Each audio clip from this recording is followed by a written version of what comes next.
Good evening, ladies and gentlemen. Jai Hind. Welcome to this special press conference on Operation Sindoor. Like yesterday, we'll have the opening statements by the three senior officers who are here with me. You all know them well now. However, for those who were not here yesterday, let me introduce you to them. In the middle, we have Air Marshal A.K. Bharti, Director General Air Operations, who will provide insights on the air domain. To his right is Lieutenant General Rajiv Ghai, Director General Military Operations. He will cover the land aspects. And to my immediate right is Vice Admiral A.N. Pramod, the Director General Naval Operations. Following these briefings, we will be having a few question and answers. May I now request the DG Air Operations to commence the proceedings.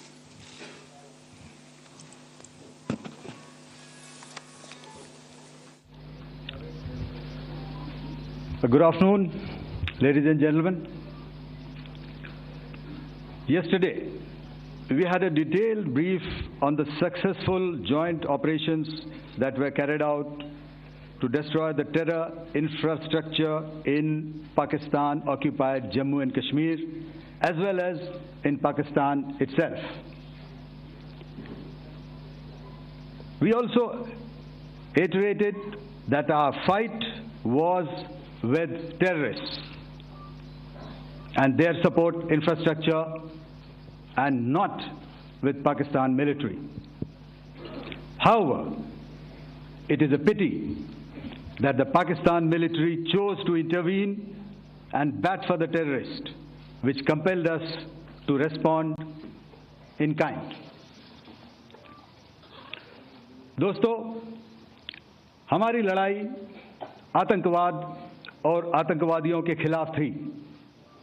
इसलिए 7 मई को हमने केवल आतंकवादी ठिकानों पर ही हमला किया था। पर अफसोस इस बात का है कि पाकिस्तानी सेना ने आतंकवादियों का साथ देना उचित समझा और इस लड़ाई को अपनी लड़ाई बना ली। इस परिस्थिति में हमारी जवाबी कार्यवाही अत्यंत आवश्यक थी और इसमें उनका जो भी नुकसान हुआ, वे खुद इसके लिए जिम्मेदार हैं। हमारी तरफ से हमारी एयर डिफेंस सिस्टम्स देश के लिए दीवार की तरह खड़ी थी और इसको भेदना दुश्मन के लिए नामुमकिन था। This brings me to the point, how have Indian forces managed to minimize the damage to both civilian and military infra in the country, in spite of the unrelenting efforts by the Pakistani forces? Most of you and the majority populace within the country have had a lot to say about the layered and integrated air defense systems put in place by the Indian Armed Forces, which includes the assets of the Indian Army, the Indian Navy, in addition to the primary air defense assets of the Indian Air Force. As you all are well aware, this robust AD system comprises of a large variety of multi-layered AD sensors and weapon systems, from point defense weapons like the low-level air defense guns, shoulder-fired manpads, and short-range surface-to-air missiles or SAMs, to area defense weapons like the air defense fighters and longer-range surface-to-air missiles within our inventory. Additionally, the numerous waves of drones and unmanned combat aerial vehicles employed by Pakistan were also thwarted by the indigenously developed soft and hard kill counter-US systems and the well-trained Indian air defense personnel.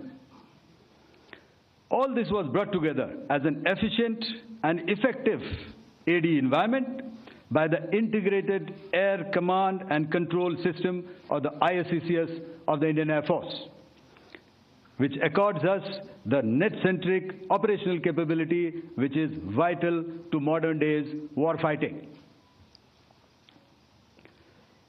While much has been said and written about the newer systems, I would like to place on record the performance and efficacy demonstrated by even the older battle-proven AD systems like the Pechora, the Osa AK, and the LLAD guns in countering the Pakistani threat vectors in the current operations. They were all modern generations, but these battle-proven systems stood the test of time and took them on head-on. Another highlight has been the stellar performance of the indigenous air defense weapon system like the Akash system.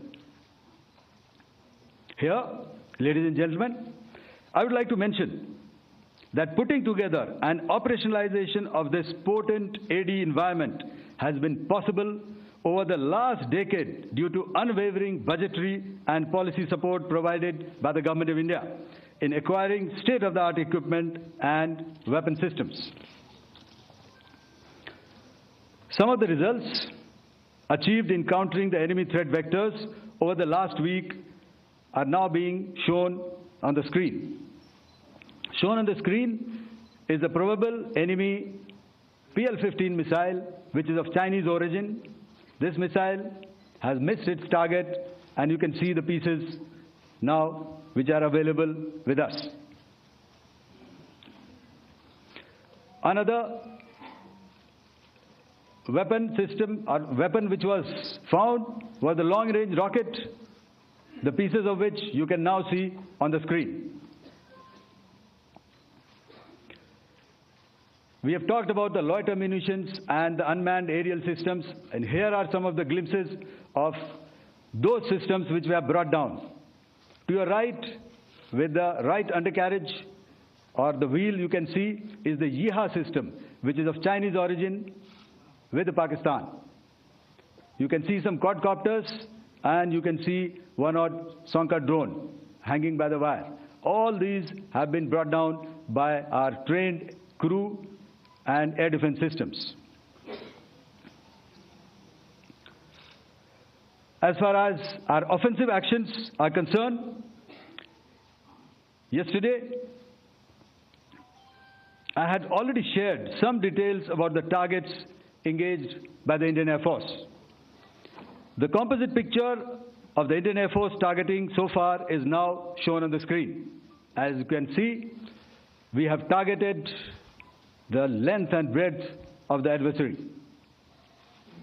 I'm sure most of you would have already seen the effect of these strikes on ground, courtesy the large number of videos and photographs being circulated in the media. A few representative examples from the open source are now being shown to you on the screen. In fact, two of them. This is the strike on the Noor Khan Air Base.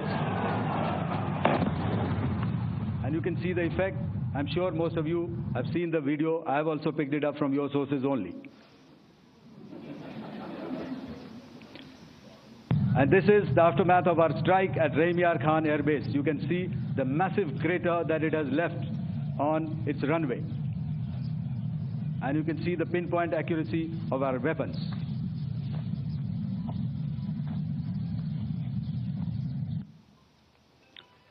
So with that, giving you an overview of how our air defense systems have thwarted the enemy drones, their fighter aircraft, their missiles, and resulted in minimal losses on our side.